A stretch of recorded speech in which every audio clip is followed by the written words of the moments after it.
CID को phone करता हूँ। हाँ Madan ji. Hello hello Madan ji, hello Madan ji, क्या हो गया?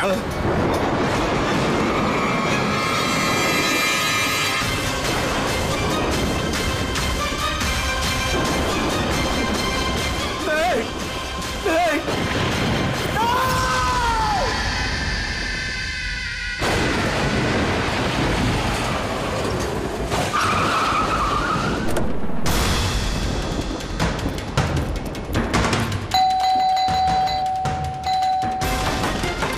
मदन जी, मदन जी, मदन जी, मदन जी,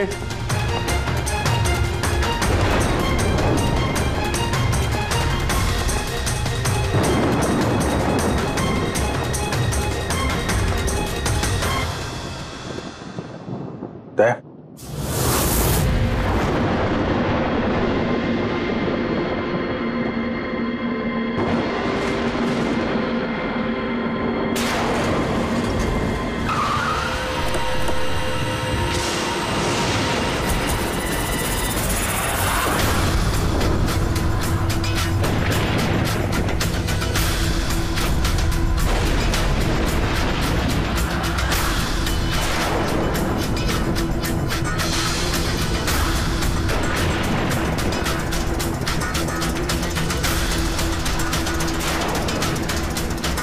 मदन जी,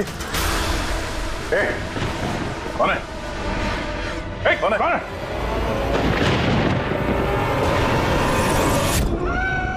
ये क्या?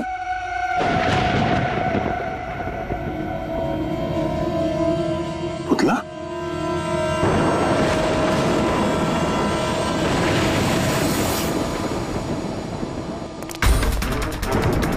Abhijit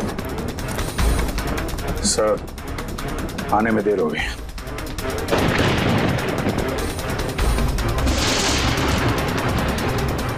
my God.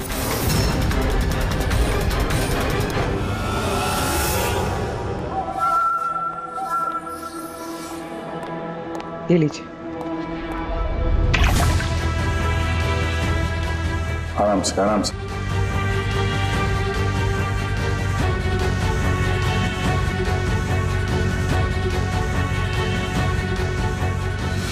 मदन जी, आप ठीक तो है ना?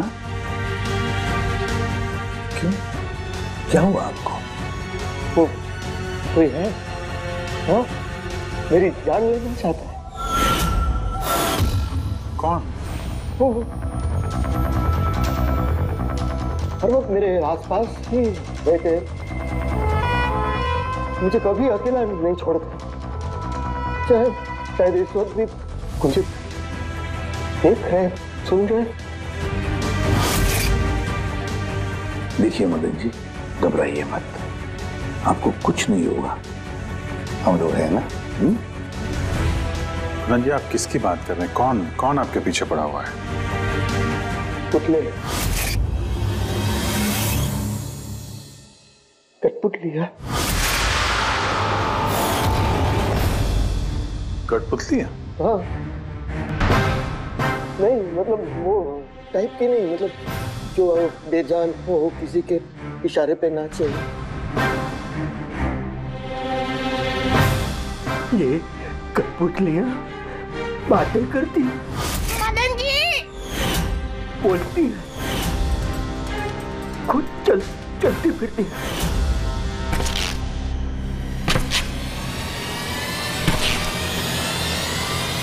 मदन जी, ओ मदन जी। बातें करने वाली कठपुतलियां? हाँ, मैं जानता हूँ आपको मेरी बात का यकीन नहीं होगा, लेकिन बात ही है, किसी को नहीं होगा।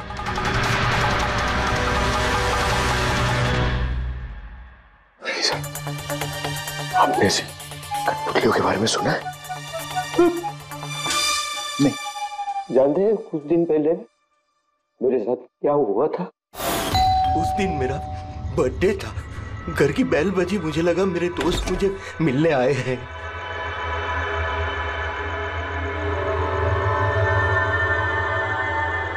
इतनी रात को किसने बेल बजाई होगी? कमाल है। मदन जी,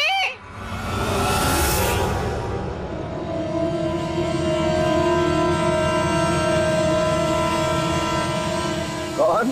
दिखाई नहीं दे रहा, मैं हूँ।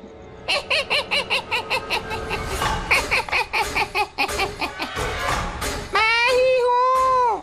इतना हैरान होने की जरूरत नहीं। पता है यहाँ मैं क्यों आया हूँ? क्यों?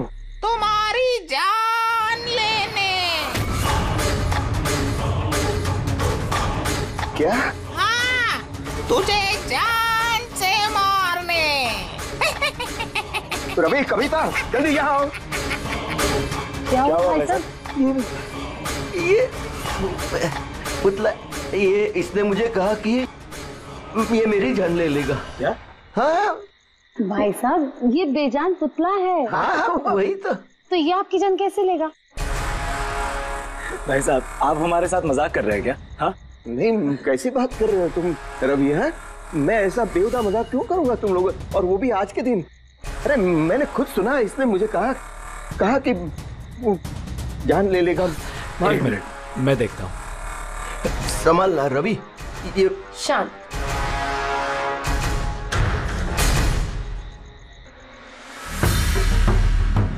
भाई साहब, लगता है शायद आपके साथ किसी ने मजाक किया है। इस लकड़ी के पुतले के अंदर किसी ने शायद स्पीकर फिट किया होगा। चेक करो, कहीं स्पीकर होगा।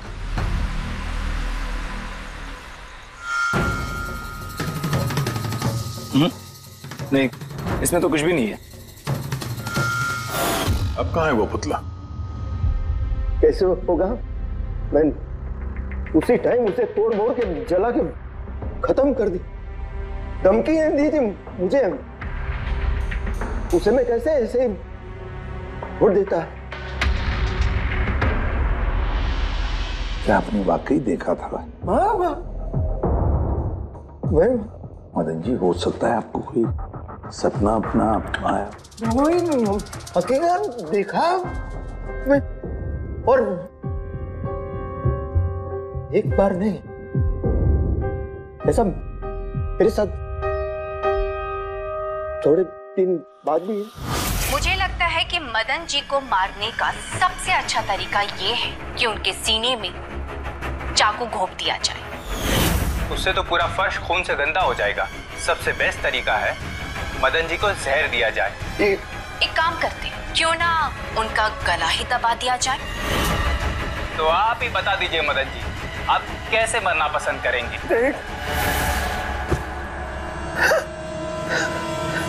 मदन जी,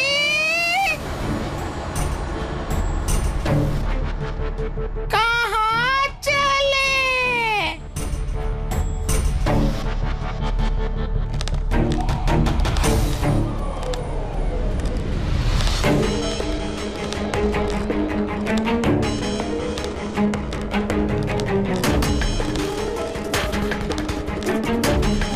तो बताओ मदन जी,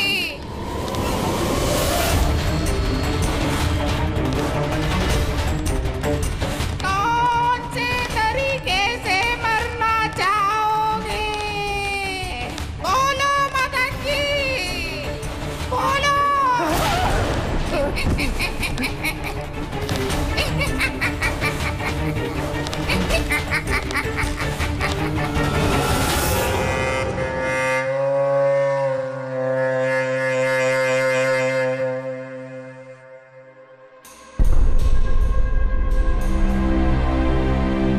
वाकई मदन जी की जान को वाकई खतरा था। सही कह रहे थे, कोई वहम नहीं था। सर मतलब ये मदन जी का खून इस कठपुतली ने किया? क्या बकवास कर रहे हो यार? कठपुतली खून थोड़ी ना कर सकती है। तो फिर खून किसने किया होगा? उसी ने फ्रेडी, उसी ने जो कठपुतली का खेल खेलना जानता है। तो जब हम लोग यहाँ पर आए तब कठपुतली के हाथ में ये चाकू था। सारे सबूत तो इसी की तरफ इशारा कर रहे हैं। खून इसी ने किया है। भैया, भैया प्लीज प्लीज, ये भैया को। सर, इस पुतले ने खुद नहीं किया। एक मिनट, आप लोग कौन हैं? सर, मैं कविता हूँ, इनकी पत्नी, और ये मदन भैया हैं, इनके बड़े भाई, ये रवि हैं। तो आप लोग अब तक क्या कर रहे थे? कहाँ थे आप? सर, आज हमारी मैरिज एनिवर्सरी है, इसलिए हम बाहर डिनर के लिए गए थे। हमने मदन भैया को भी कहा था साथ में आने के लिए, लेकिन उन्होंने मना कर दिया। और ये सब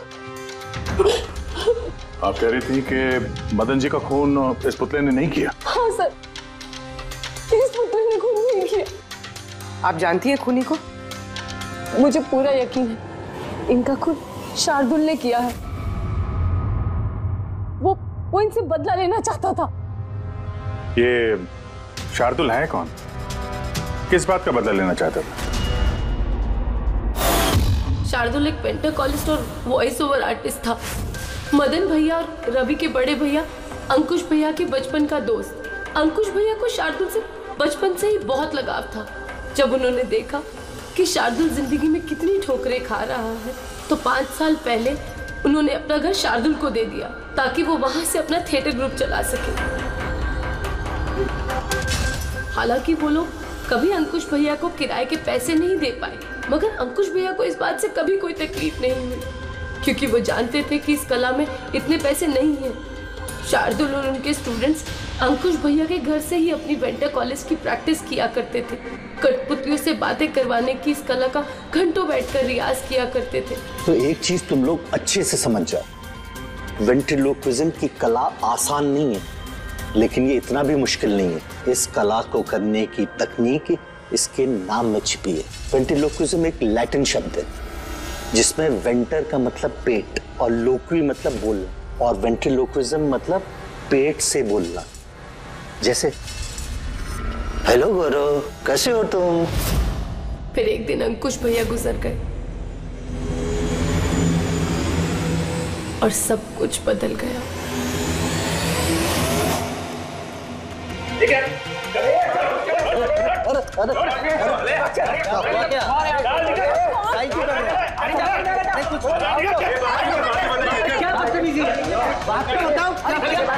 चाहिए क्या? रवि, मदन, ये सब क्या हो रहा है?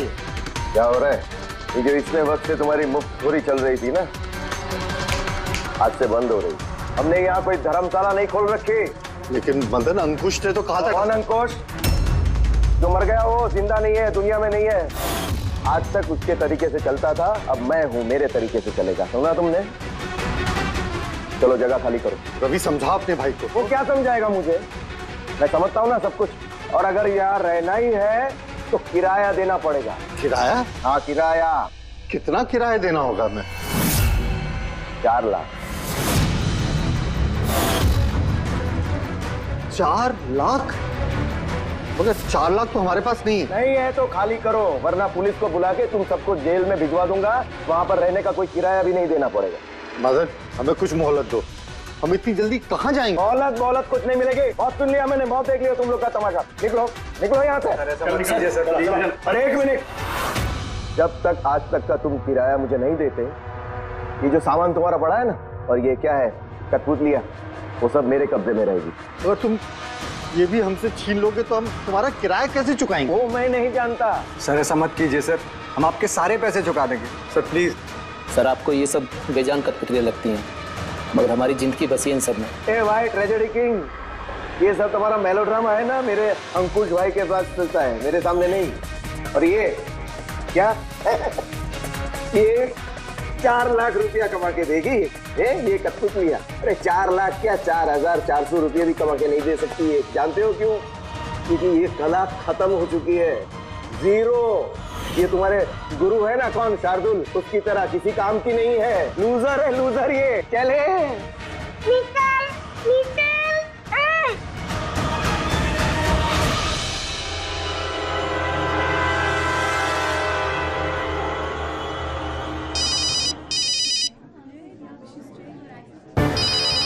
ये भी ना।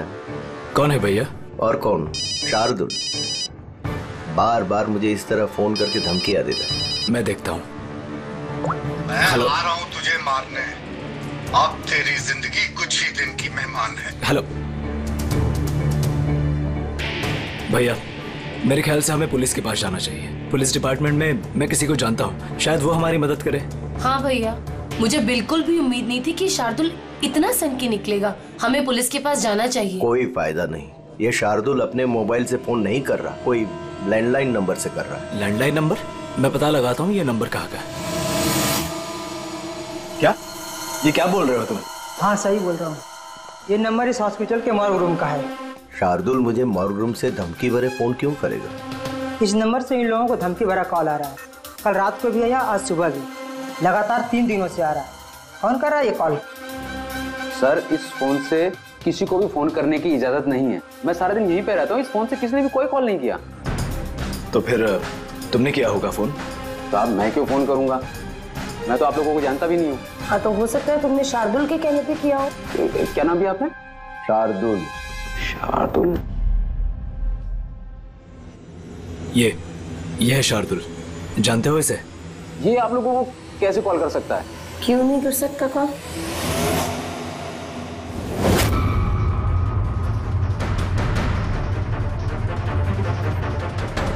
ये कैसे हो गया? शार्दुल 3 दिन पहले इनकी मौत हो चुकी है, तो फिर ये फोन कैसे कर सकते हैं? पर इनकी मौत हुई कैसे? इन्होंने शराब पी रखी थी, एक कार इनको उड़ा के चली गई, मौके पे इनकी मौत हो गई। अगर ये यहाँ मरा पड़ा है तो मुझे धमकी भरे फोन कौन करता था?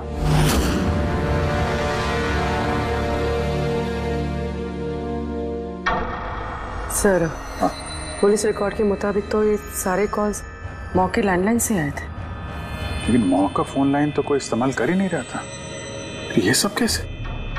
कुर्मी, अच्छी तरह से चेक करो, देखो चक्कर क्या है, मामला गड़बड़ है। सर हाँ? इन्हें कुछ पता नहीं चलेगा। आप ऐसा क्यों कह रही हैं? क्योंकि सीआईडी जिंदा इंसानों को पकड़ सकती है, आत्माओं को नहीं। और मैं जानती हूँ ये सब शार्दुल की आत्मा ने किया है। देखिए, आत्मा जैसी कोई चीज नहीं होती है। पढ़ी लिखी होने के बाद भी आप ऐसी बातें कर रही हैं। आप भी तो पढ़े लिखे, आप ही बताइए ना, एक लाश मौत से फोन कैसे कर सकती है? कैसे मदन भैया से वो कठपुतलियां बात कर सकती है? सर आपको ये सब नॉर्मल लग रहा है? आप लोगों ने भी ऐसा कुछ अनुभव किया जैसे मदन जी ने किया था? जी सर। नहीं, हट जाओ, आज मैं तुम्हें छोड़ूंगा नहीं। बहुत परेशान किया है तुम लोगों ने मुझे, मार डालूंगा मैं, आज तुमको छोड़ूंगा नहीं। भैया हट जाओ। नहीं भैया क्या हुआ? क्या बताना? अरे ये क्या कर रहे हैं भैया? भैया कठपुतलिया है, दूर रहना। कठपुतलिया? हाँ, मारने आई है मुझे, मैंने कहा था ना। भैया एक बात तो सुनिए। क्या कर रहे हैं आप? रवि, ये आवाज ऊपर से आ रही है। हाँ, लेकिन ऊपर तो कुछ भी नहीं है, बस स्टोर रूम है और एक बंद पड़ा हुआ कमरा है। Store room? हाँ, उस स्टोर रूम में तो मैंने सारी कठपुतलियां बड़े से बक्से में ताला लगा के बंद करके रखी है। कठपुतलियां? क्या वो सारी बाहर आ गई? कैसे? क्या?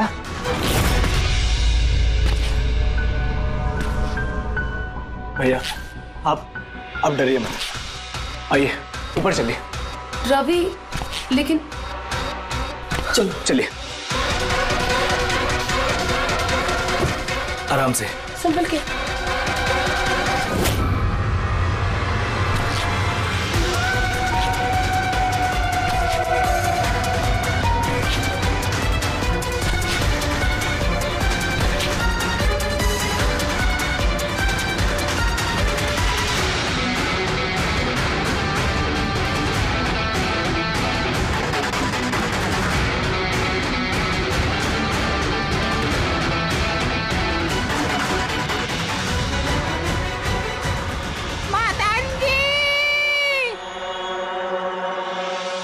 भाई साहब, आवाज इस कमरे से आ रही है, आइए।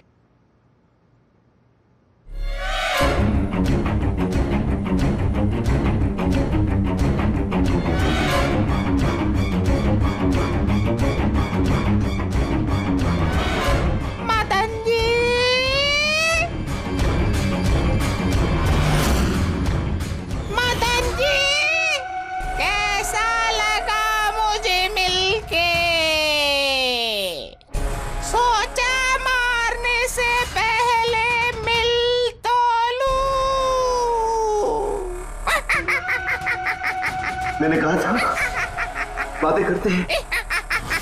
सर, मदन भाई साहब ने सभी कठपुतलियों को बक्से में बंद करके रखा था, लेकिन पता नहीं ये कठपुतलियां कहां से बाहर आ रही हैं।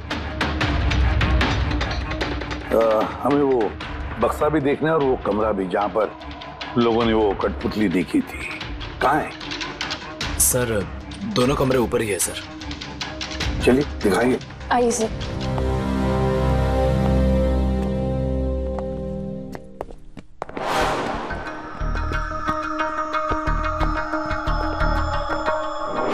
सर, पैरों की आवाज हमने कॉरिडोर में सुनी थी और वो पुतला हमने भी यहाँ इस जगह पर देखा था सर।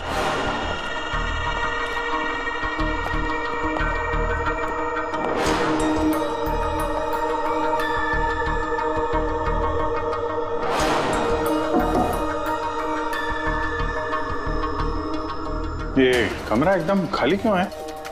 सर, मैंने सोचा था कि यहाँ पर ट्रेडमिल और बाइसिकल रखूंगा और थोड़ी एक्सरसाइज करूंगा, पर कभी टाइम ही नहीं मिला।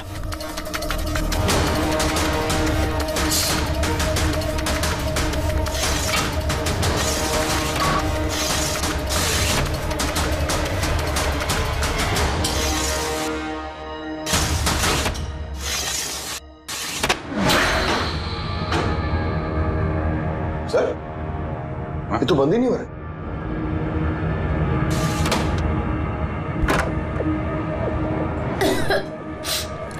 आइए सर।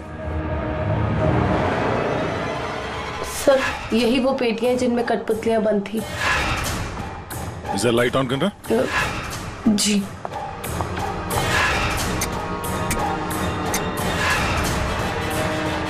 सर, ये कमरा बहुत दिन से बंद है तो शायद बल्ब खराब हो गया।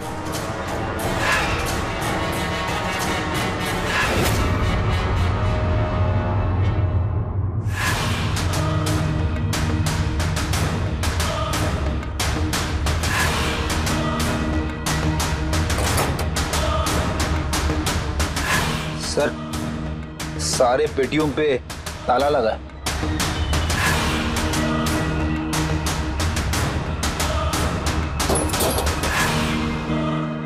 मगर ये ताले मजबूत नहीं है, कोई भी इसे आसानी से खोल सकता है।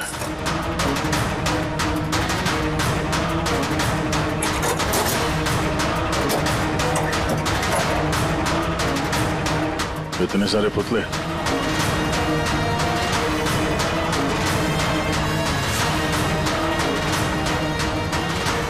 देखे जरा, इसमें कोई मैकेनिज्म फिट तो नहीं है? सर मैं आपसे बोल तो रही हूँ, ये बात नहीं करते हैं। जरूर इसमें शार्दुल की आत्मा आकर बात करती है। अंदर कोई मैकेनिज्म या कोई स्पीकर तो है नहीं जिससे आवाज आ सके। सर वाकई में ये सच बोल रही है, ना तो कोई मैकेनिज्म है और ना ही कोई स्पीकर, तो फिर ये कठपुतलियां बोल कैसे सकती है?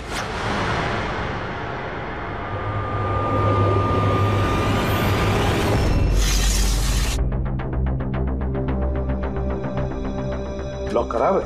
लॉक खराब है सर। यहाँ से तो कोई भी आसानी से अंदर आ सकता है। सीढ़ी वीढ़ी लगाए या बाइक वाइक लगाए तो भी आसानी से ऊपर आ सकते हैं। और जो भी कोई आसानी से इस कमरे में आ सकता है वो बक्से में बंद पड़े कठपुतलियों को उठाकर बाहर ले जाकर कहीं भी रख सकता है, जैसे यहाँ रखा था तुम लोगों को डराने के लिए।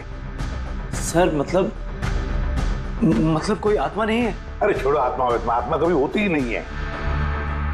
ये तो वही हो सकता है जिस घर का चप्पा चप्पा जानता है, चप्पा चप्पा जानता है। और तो और कठपुतलियों के बारे में भी अच्छी मालूमात रखता है। और ये हो सकते हैं शार्दुल के स्टूडेंट्स। शार्दुल के स्टूडेंट्स पता लगाना पड़ेगा ये शार्दुल की स्टूडेंट्स इस वक्त है कहां और कर क्या रहे हैं। हाय, मेरा नाम है फ्रीडा। मेरा नाम दीपेश। मेरा नाम है तरल। और मेरा नाम है लोचन।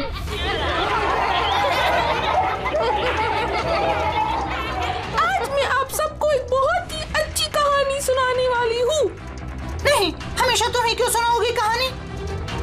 अरे तो इसमें अर्जी क्या है? हाँ, फ्रीडा, तुम्हें हमेशा सबसे अच्छा रोल चाहिए होता है। हाँ दीपेश, तुमने बिल्कुल सही कहा। मेहनत हम करते हैं और फेमस तुम होती हो। तुम्हारी कठपुतली का भी यही कहना है। सर समझ में नहीं आ रहा सर, ये कठपुतली बात कैसे कर रही है? अरे पंकज, एक कला है आवाज बदलने की कला। इसे कहते हैं वेंट्रिकुलिज्म। बिल्कुल बात तो यही लोग कर रहे हैं, लेकिन लगता है कि ये आवाज कठपुतली के मुंह से निकल रही है।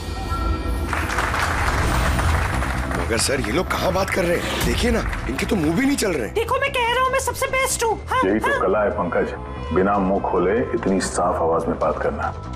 आवाज यहाँ पेट से निकलती है। वो आत्मा भी इसी कला की पैदाइश थी। पुतलों ने इसी कला के जरिए मदन जी से बात की थी और वो न्यूज रीडर्स ने भी। मगर सर ये लोग तो कठपुतलियों को ऐसे हाथ से हिला रहे हैं सर। हाँ तो ऐसे तो होता है पेट शो में। मगर सर मदन जी ने वो पुतला देखा था, उसे तो कोई हाथ से नहीं हिला रहा था, ना ही कोई बात कर रहा था ऐसे। शायद कोई मैकेनिज्म फिट किया होगा उन पुतलों में जो किसी रिमोट कंट्रोल से ऑपरेट होता होगा। सर मगर रवि ने बोला था कि उसके अंदर कुछ भी नहीं था, कुछ भी नहीं था। साउंड मैकेनिज्म नहीं मिला था, लेकिन उसके सर के अंदर कोई मैकेनिज्म था जिसकी वजह से उसका सर और मुंह हिल रहा था, जो शायद रवि को दिखानी। सी कठपुतलियां बनाना शार्दुल या उसके किसी स्टूडेंट का ही काम हो सकता है, जो मदन जी के घर का चप्पा चप्पा अच्छी तरह से जानता है। इन्हें पता होगा उस खिड़की के बारे में जिसका ग्लास टूटा हुआ था। घर में घुस के जगह जगह कठपुतलियां लगाना और उनसे बातें करवाना तो इनके बायत का खेल है। मगर सर मॉर्ग से इन लोगों ने कॉल कैसे किया? सर सर पता चल गया कि मॉर्ग रूम वाले फोन कैसे आ रहे हैं। कैसे? सर इसके लिए स्पूफिंग सॉफ्टवेयर का इस्तेमाल किया गया। Spoofing software? ये क्या होता है? सर अभी बताती हूँ।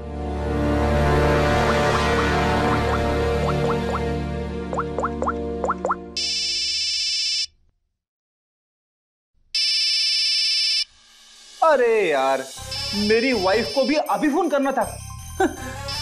हाँ? सर मैं बिजली का बिल भरना फिर से भूल गया हूँ। शायद बिजली कट गई होगी। डांटने के लिए मुझे फोन किया होगा। फोन उठाऊं क्या? ले लो, जाओ जल्दी बात करो। हेलो, हाँ मैं घर आने से पहले बिजली का बिल भर दूंगा। क्या फ्रेडी सर, इस बार बिजली कट ही जाएगी। अरे पूर्वी, तुमने फोन किया? मगर ये तो मेरी वाइफ का फोन नंबर है। पूर्वी, ये कैसे किया? सर ये तो स्पूफिंग सॉफ्टवेयर का कमाल है। फोन कहीं से भी करो, नंबर वही दिखाओ जो आप चाहते हो। पूर्वी, ये सॉफ्टवेयर तुम्हें मिला कहाँ से? सर साइबर यूनिट से लिया है। सर इसकी मदद से सिर्फ नंबर ही नहीं बल्कि इंसान अपनी लोकेशन भी गलत बता सकता है।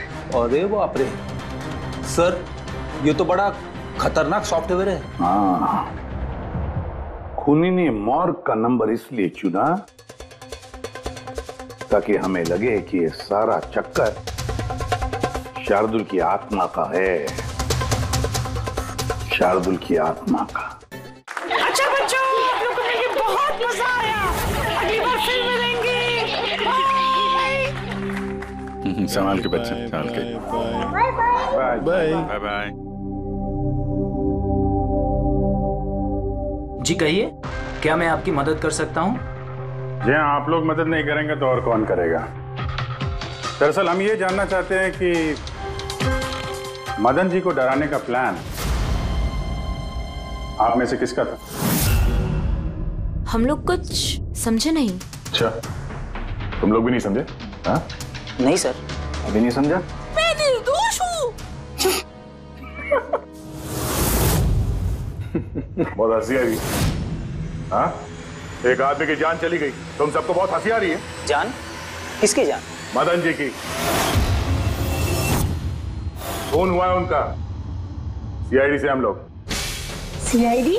जी हाँ, सीआईडी। और हमारे शक के दायरे में हो तुम सब।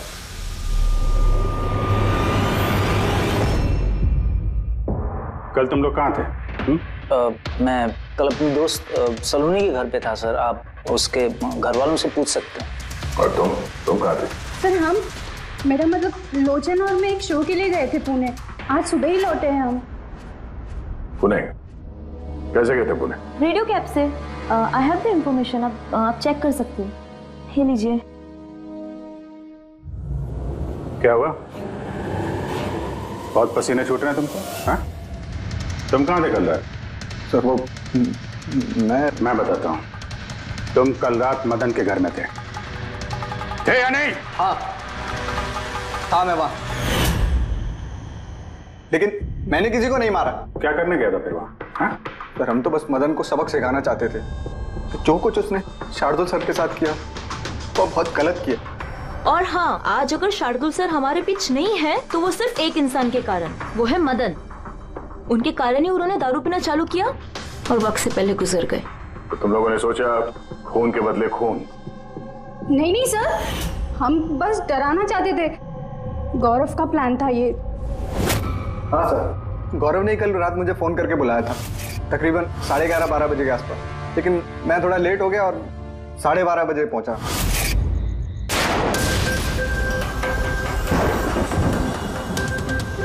आज तो वैसे ही बहुत लेट हो गया, मार ही डालेगा गौरव मुझे। चला गया शायद अंदर, इससे इशारा कैसे करूं?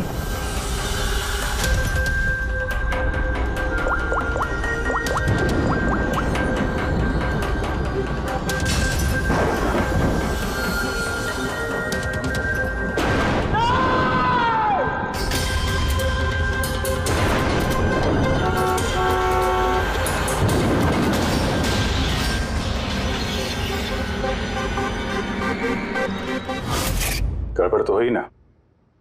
मदन जी का खून हुआ रात में। सर मेरा इस खून से कोई लेना देना नहीं। और गौरव का?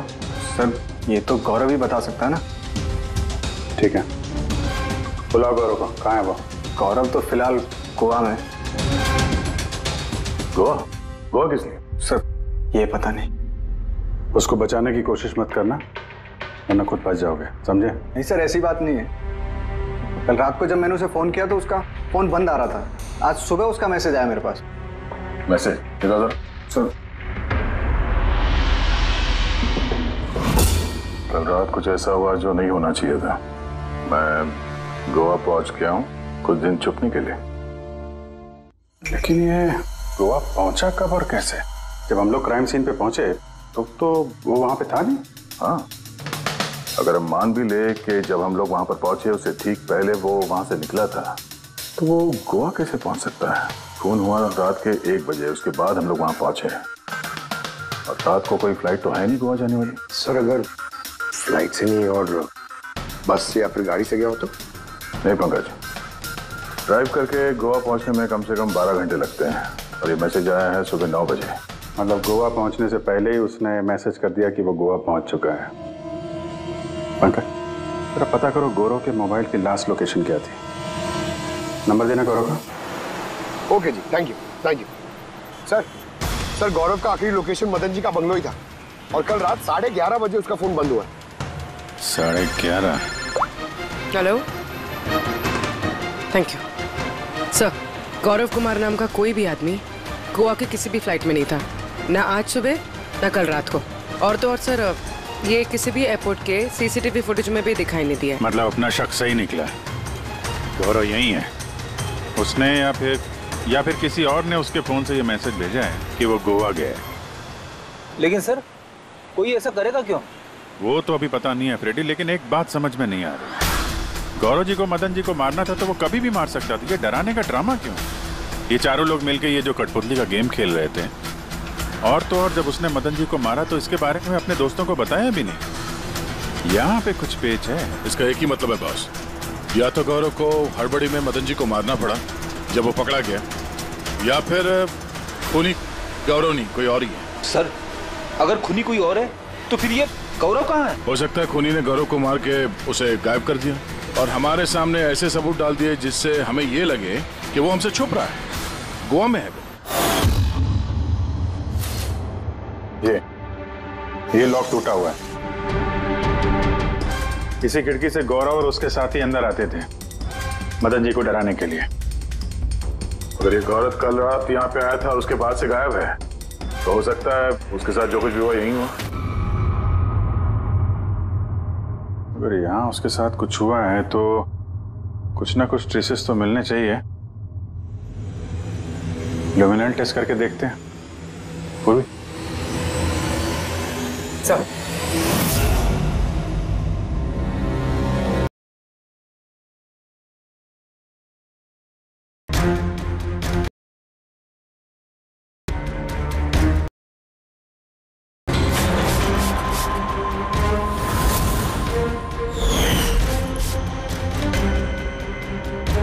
आपका शक सही था, यहाँ पर तो खून है।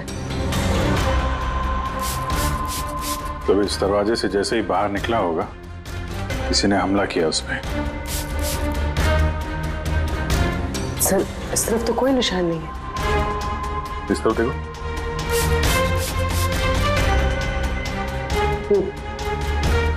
आगे देखो।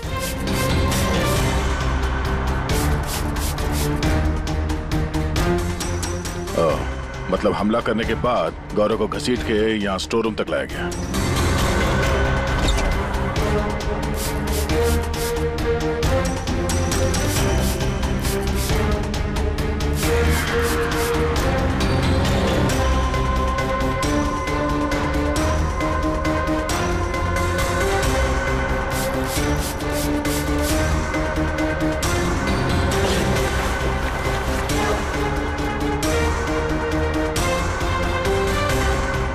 सर, खून की बूंदें तो यहाँ तक है, मतलब गौरव को यहीं पर।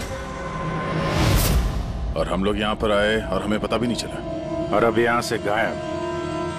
लगता है अब बॉडी को ठिकाने लगा रहे होंगे इस घर के लोग।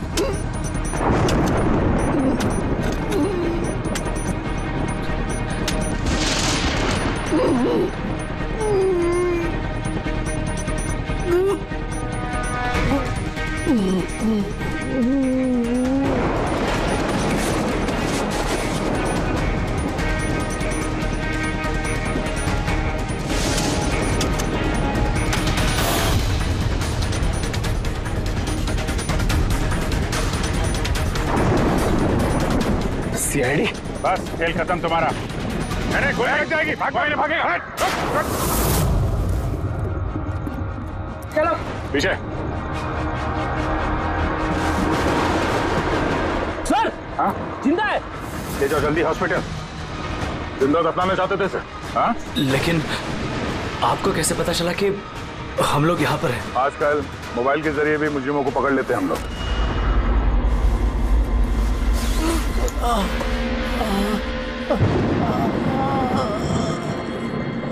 चल लेके जाओ जल्दी। आजा। चलो अब बताओ क्यों मारना चाहते थे अपने भाई को? उस खुदगर्ज और लालची इंसान का मर जाना ही ठीक था। अंकुश भैया की मौत के बाद मदन भैया अकेले ही सारी प्रॉपर्टी हड़प जाना चाहते थे। हमें क्या मिलता? ठेंगा। हमने ये प्लान तब बनाया जब घर में वो कठपुतलियों वाले हादसे होना शुरू हुए।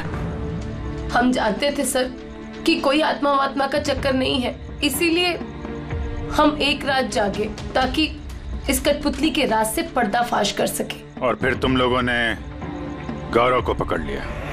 हाँ।